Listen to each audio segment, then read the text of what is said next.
Hello there, Vizza here, how you doing? Welcome back. Contrary to popular belief, I am a FIFA YouTuber. I know, imagine. And this video I've been wanting to do for a while, but I thought that I should just leave it because, like, no point to mention it. However, you know, f it. This video is why I hate FIFA 21. And the reason why is because I stream a lot and I rarely play FIFA, even though I am supposed to be a FIFA YouTuber. In my actual videos, very rarely do I actually play a game of FIFA of actual gameplay. Now, I did actually play the game a lot at the start of the game, as what I'm sure a lot of people did, and I actually found it quite interesting until EA, you know, changed it. In today's video, I'm going to try and break down every single thing as fast and as smoothly as I can of why I do not like this game, the way it's gone, and there's quite a few things. So let's get stuck in. So let's hit 2,500 likes here. I know you guys can do it. Thank you all for 253,000 subscribers. I think we should have hit that by the time this video comes out, or maybe very close. So thank you all so much for that. And tell me down below in the comments, what is your honest opinion about FIFA 21? Because I'm looking forward to hear. And hey, you may be enjoying FIFA. This is the main thing I want to get out there. You may enjoy FIFA 21, and if you do, then honestly, I'm happy for you. Have fun, play the game. If you enjoy something, don't let me, in my opinion, tell you how to feel. I'm just putting my thoughts out there because I feel like this could help out in some way. Because believe it or not, there is actually people that work at EA that do watch my videos. So hopefully, in some way or another, getting this out there, and if I keep on saying this enough times, that it could actually make a difference one day. So with that said, let's get stuck in. Wait a second, because I've got some news to tell you. This ugly guy is not only just pulling absolutely no woman, but I'm safe on the internet. So if you still want to cyberbully me, then you still can. At Official Vizza. But I've got to talk to you about today's sponsor. Someone actually wanted to sponsor me. This is beautiful. Have you recently been given a message of your grandma because she's scared because Dave from Farmville knows where she lives? I'm not lying, this is a genuine true story. And her Facebook account is all put on private, so the only way that they know that is because she's not using a VPN. VPN means virtual private network. Get an explosion on that. And another explosion. Nice. Having a VPN means that it's safe, it's secure, and no one can see if you're Googling, you know, weird things online. Why would you search up which type of dogs eats food the fastest? What's wrong with you? I kind of now want to go see that now. Other reasons why you may want a VPN. So if you don't know, I live in Poland, which is good because alcohol is very cheap. One bad thing is though, I'm a football fan, which means that I cannot watch videos from Sky Sports Football of any Premier League games because that is only strictly for people that live in the UK. Absolute nightmare. But because I have NordVPN, I can put my VPN to anywhere in the world. You could be in China, North Korea. No, no one wants to be in North Korea. So with NordVPN, I simply put my VPN to United Kingdom, and that means that I can now go and simply watch games from the Premier League at a click of a button. And if you're still not sold on NordVPN, then this may help you. NordVPN and myself are doing a special Christmas deal just for you, If you click the link down below and use coupon code VIZZA, that if you go ahead and book yourself a 2-year NordVPN contract, then you get 4 months absolutely free, the top of the range and the fastest networks. It's probably better than your own internet. So don't forget, the link is down below in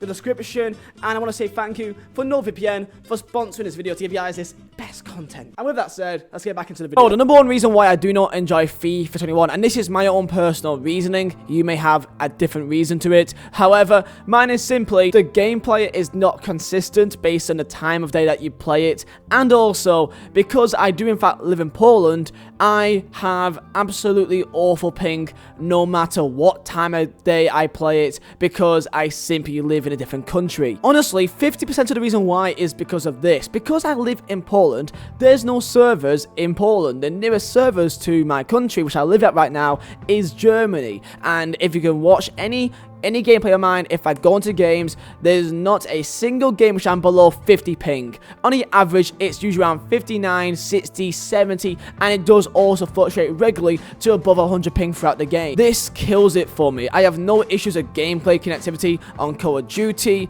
on most other games that I play. If it's Rocket League, I got no issues. But on FIFA, I have an issue because EA, this multi-billion-dollar company, do not put any servers anywhere near the rest of Europe. So this is, of course, subjective to me, but maybe you also have server issues, you get disconnected regularly. It's 2020 and there's still connection issues. By the way, before you say, My internet in Poland is better than my internet back in England. However, back in England, I got 17 ping per day, you know, regular basis, or like 22. Here I get triple more ping, and that makes a big difference. It makes the game a lot more slower. You can't dribble as fast, you can't pass as fast, and it just makes it for a lot more lethargic experience, and that's not what you want from a video game. How am I supposed to dribble? How am I supposed to pass in a way which is actually effective if I, like, literally, let me press A. Did you see how delayed that is? A again. Nah, fam, I'm sorry, I can't do this. I know that I live in Poland, bro. I get it. So that is one reason of why I just don't enjoy it, because I'm already put at a disadvantage just by playing the game in the first place because I live in a different country. Number 2, and that is the competitive aspect. I despise how the competitive scene has completely took over almost every single video game that I play. If it's Call of Duty, if it's FIFA, it just tears apart the community, and it makes it confined and so put into one thing that you must be this thing to do well. You must be using a 4-4-2 or 4-2-3-1. You must be using the back line of Mendy, Varane, Gomez, Walker. You must have the likes of Rashford and Mbappe and Ronaldo, and you must have these guys, otherwise you are already put at a disadvantage. You must play drop back, and you must not have high depth, otherwise you're put at a disadvantage. Back in the day of when I first started playing FIFA, you could just use any team you want with different formations, and because there was no real pressure on this essence of rewards or your record, that you just use whoever you want, and if you lost, okay, you lost, and that's really it. You move on to the next game. There's such a lack of game modes that actually forces your hand to do something different. The only one I can think of is literally friendlies. You can leave the game and it does nothing on your record, and also you can be forced to use different teams. A silver team, a team with only one league, with only a max rating. I love friendlies just because of this one reason, that it doesn't matter if you want to lose, you can use different players. It's a lot more laid back. But one thing that is not laid back is the brand new promos on FIFA. Look, usually, if you did not enjoy the gameplay, then at least you got menu content. You got content with the SBCs, objectives, league SBCs, whatever else. And this year, it's now even more obvious that this game is for the rich and for the rich only. If you don't play this game every single day and you don't grind your absolute arse off each day, 8 hours a day, or put money in this game, then you will not have the full experience. These promos are for the rich and for the rich only. You can't afford most of these players. You may only be able to get 2 or 3 if you're lucky, and that's even if you're just an okay, normal FIFA player. If you don't play it often, then hey,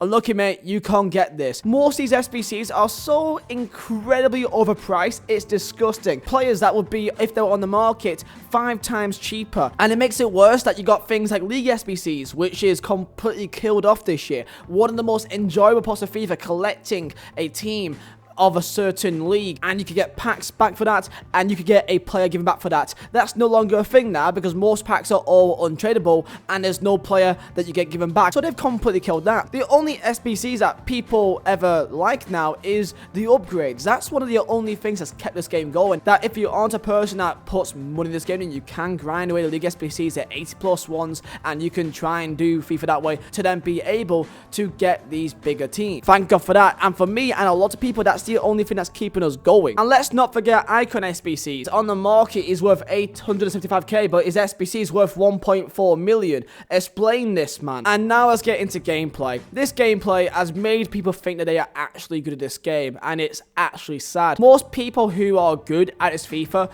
was not good back in FIFA 17 or 16 or 15. This game makes people like me, who was a normal, decent player, look good. You've got your AI defenders blocking every single thing for you. You've got barely any of your midfielders tracking back. Mate, if you are being counted on, your players do not move. Like, they literally jog on the spot almost. Everyone that's a Div 1 player or like Elite 3 or above plays drop back counter, because that's how you do things, because if you don't do drop back, then your players are nowhere near in the position. Therefore, you are put at a disadvantage. If you have any high depth at all, then you're put at a disadvantage. The game is now heavily reliant on having acceleration boosts, body feints, and step overs, and that's what everyone does to do skills and to get past players. You can't get past players normally. You are forced to do these these certain skills to get past certain people, and if you don't do that, then you will not be able to win games as much as what you hope so. Because of how many people use the same tactics and formations and players, that it makes it feel like the same experience. I've done many videos showing what teams people use in FUT Champs, and I've worked out that in my last 3 weekend leagues, 90 games a weekend league, the times that I faced a person that did not have one of Varane, Mendy and Gomez in it, at least one of them, was about 20. I don't like that EA has put absolutely no input into pro clubs whatsoever. They've completely forgot that it's even a thing, but yet they care about Volta, which most people don't play. Volta, for me, I don't mind it that much if it's just a game mode which is just there. However, the fact of the matter is, they put a lot of resources into Volta because they get sponsors for it, and guess what? It takes away resources which could have been used in career mode and in pro clubs. But guess what? It's not being put into it because they're too busy on Volta. Just look at this picture right here. This is from, I'm not even lying here, this is from last year. The players from last year's promos, if it's Scream or FUT Freeze or Objectives or whatever else, have a look at this. This is the same cards pretty much.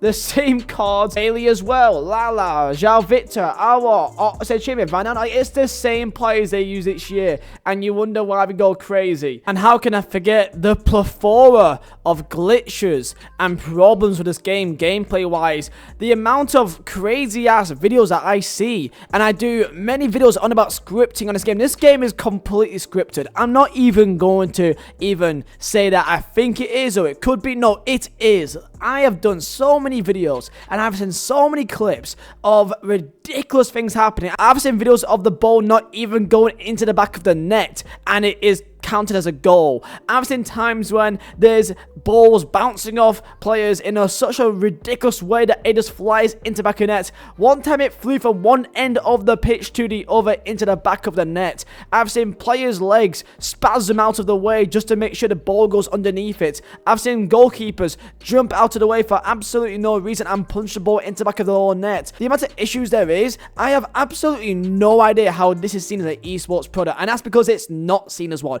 Every single esports community in the world laughs at FIFA because they know that this is not to be taken seriously. You control one player out of 11 and most of the players do the most ridiculous stuff that is actually laughable. So I'm going to end off with this, okay? And that is that for people that say, why don't I play this game? I'm supposed to be a FIFA YouTuber. That's because I don't find it enjoyable. A hobby is supposed to be something which is, you know, stress-free and is enjoyable, and I don't find FIFA as anyone enjoyable, really. The only thing that I actually don't mind playing is the first couple of games of Weekend League, because I'm facing people who have, you know, a variety of skill ranges, and that may even involve people of different formations, different teams, hopefully, and I can actually win games and try different kind of tactics. Video games is supposed to be for enjoyment, and I don't really get that enjoyment with FIFA anymore. I just don't, and I think a lot of people just don't find this game enjoyable. Most pros don't even enjoy this game, and they just play it because they're just conveniently also very good at the game as well, so they just continue playing it. But a lot of people just wish that we can go back to the good old days, man, where there's just an actual feeling of enjoyment when it comes to using different players, having different challenges. Yes, EA has gone for this competitive route and that you got to be a pro and you got to be an amazing player to be good and to get rewards. However, why can't it just be things like DKTs, man, that like gives you like a few little things here and there, but like it makes it feel unique? When I play a game of FIFA, it's just boring. It's just very slow, very predictable. People use the same things and use the same players, and that is, for me, my main killer.